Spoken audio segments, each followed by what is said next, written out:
इस वाले क्वेश्चन को उदाहरण नंबर 1.5 को सॉल्व करने से पहले हम एक दो चीज़ें समझ लेते हैं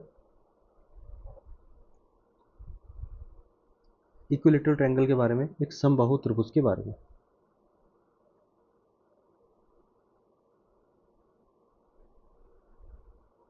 ये मानकर चलो एक समबाहु त्रिभुज है, ये ए है,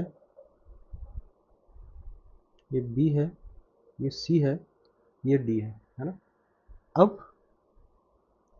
जो AD है, यहाँ पर जो AD है ये परपेंडिकुलर है BC के, और AD को ही हम बोलेंगे मीडियन।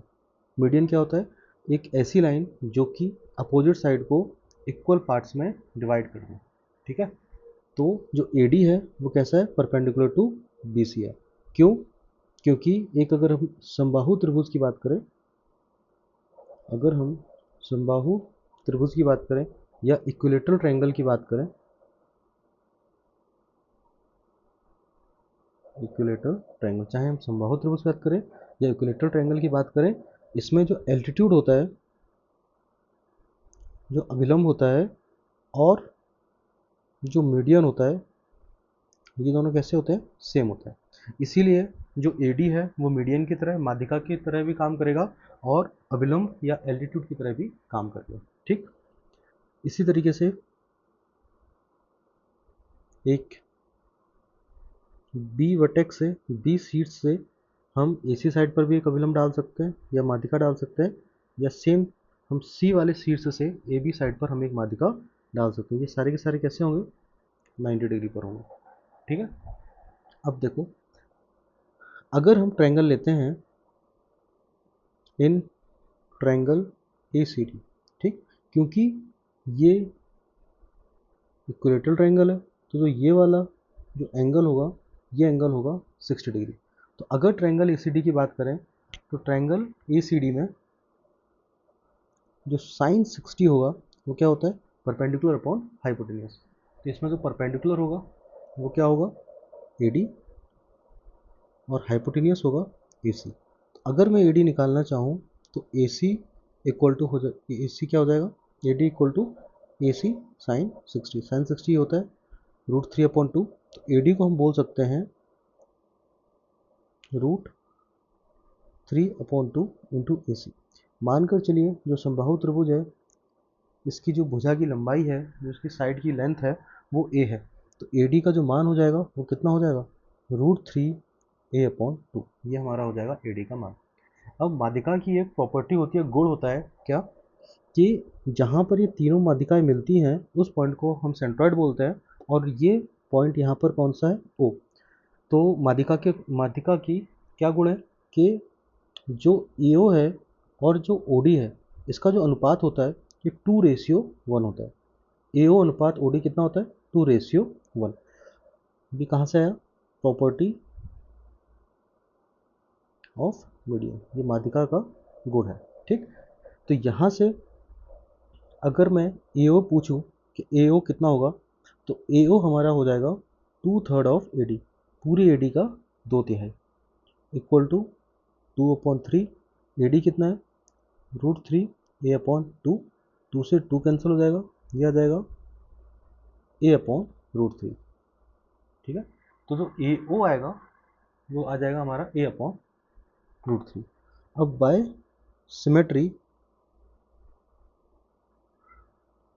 सिमेट्री या समरूपता से, है ना, सिमेट्री से हम क्या कह सकते हैं? सिमेट्री से हम ये कह सकते हैं कि जो AO है और जो BO है और ये CO है, ये तीनों लेंथ कैसी है? बराबर है।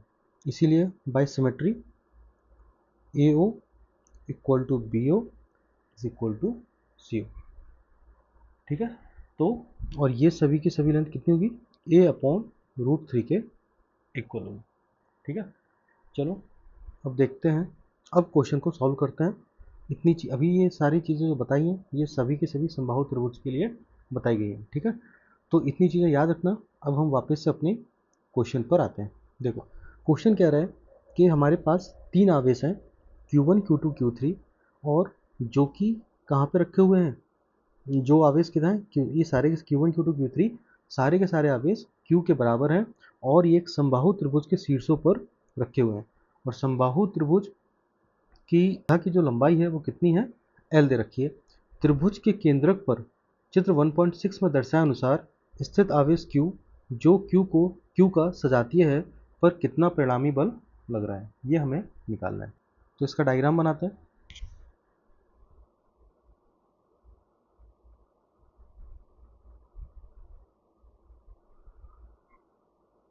ये समबाहु त्रिभुज है, ये ए हो जाएगा, ये बी है और ये सी है। एक ये माध्यिका, एक ये माध्यिका और एक ये माध्यिका। और ये जो बिंदु है ये बिंदु है ओ और इसी को आप बोलोगे सेंट्रॉइड। ठीक, अब यहाँ पर जो आवेश रख देते हैं हम Q1, बी पर हम रख देते हैं Q2 और सी पर हम रख देते हैं Q3। और ये तीनों आवेश किसके बराबर है, ये भी Q के बराबर है, ये भी Q के बराबर है और Q3 भी Q के बराबर है। तो सबसे पहले हम देखते हैं जो, और ओ पर हमने क्या रखा हुआ है, ओ पर हमने एक Q आवेश को रखा हुआ है।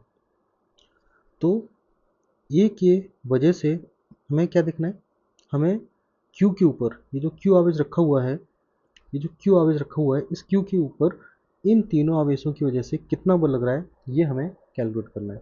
ठीक है, तो ए की वजह से देखते हैं, ए की वजह से देखते हैं force on O due to A, है ना। ओ पर जो आवेश रखा हुआ है उसके ऊपर हम बल देखेंगे किसकी वजह से, ए की वजह से। क्या हो जाएगा, एफ ओ ए हो जाएगा के Q1 कितना है, Q2 कितना है, वो है कैपिटल Q अपॉन कितना, ए ओ का होल स्क्वायर। ठीक, और ए ओ भी हमने देखा कितना था, ए अपॉन रूट थ्री या एल अपॉन रूट थ्री। तो ये हो जाएगा K Q upon L upon root three का होल स्क्वायर। ये इसको हम लिख सकते हैं 3 के अपॉन एल स्क्वायर। और जो इसकी डायरेक्शन होगी, क्योंकि बल है तो, और ये इसकी जो डायरेक्शन होगी वो क्या होगी, ए ओ के अनुदेश होगी, ए ओ के अनुदेश होगी। ठीक है, और अगर मैं इसको दिखाना चाहूँ बना करके ये डायरेक्शन, तो ये कहाँ होगी, ये इस तरफ होगी, नीचे की तरफ। ये क्या हो जाएगा आपका, F force on O due to A. ठीक, इसी तरह से हम सिमिलरली कह सकते हैं जो एफ होगा, जो एफ होगा ऊपर किस बल लगेगा, ऊपर किसकी वजह से, बी की वजह से, वो भी कितना होगा, के Q1 Q2 upon B O का होल स्क्वायर। इसको जब आप सॉल्व करोगे तो ये आ जाएगा आपका 3, बी ओ का आप मान रख दोगे एल अपॉन रूट थ्री, तो इसका जो आंसर आएगा वो कितना आएगा, 3 के अपॉन एल स्क्वायर। ठीक, और इसका जो इसकी जो डायरेक्शन होगी वो किधर होगी, ये वाली। इसको मैं लिख देता हूँ F on O due to B. और इसी तरीके से सेम अगर मैं एफ ओ सी लिखूँ, तो एफ ओ सी कितना हो जाएगा, के क्यू अपॉन सी ओ का होल स्क्वायर। सी ओ कितना है, एल अपॉन रूट थ्री है, तो ये हो जाएगा 3 के अपॉन एल स्क्वायर। इसकी ये किसके अनुदेश होगा, ये होगा आपका, ये ऊपर ओ बी वाला हो जाएगा आपका बी ओ के अनुदेश, और एफ ओ सी हो जाएगा आपका सी ओ के अनुदेश। ठीक, जो ओ ए ओ बी ओ सी है ना, जो तीनों बल हैं, इन तीनों बल का जो परिमाण है, ठीक है, ये जो एफ ओ ए, एफ ओ बी और एफ ओ सी, ये तीनों बल हैं, इन तीनों बल का जो परिमाण है वो समान है, किधर है, और वो कितना है, 3 into capital K upon L square. हम लिख सकते हैं F O A equal to F O B equal to F O C. ठीक, और ओ सी वाला हम डायरेक्शन दिखा देते हैं। ओ सी वाली जो डायरेक्शन होगी वो इधर होगी,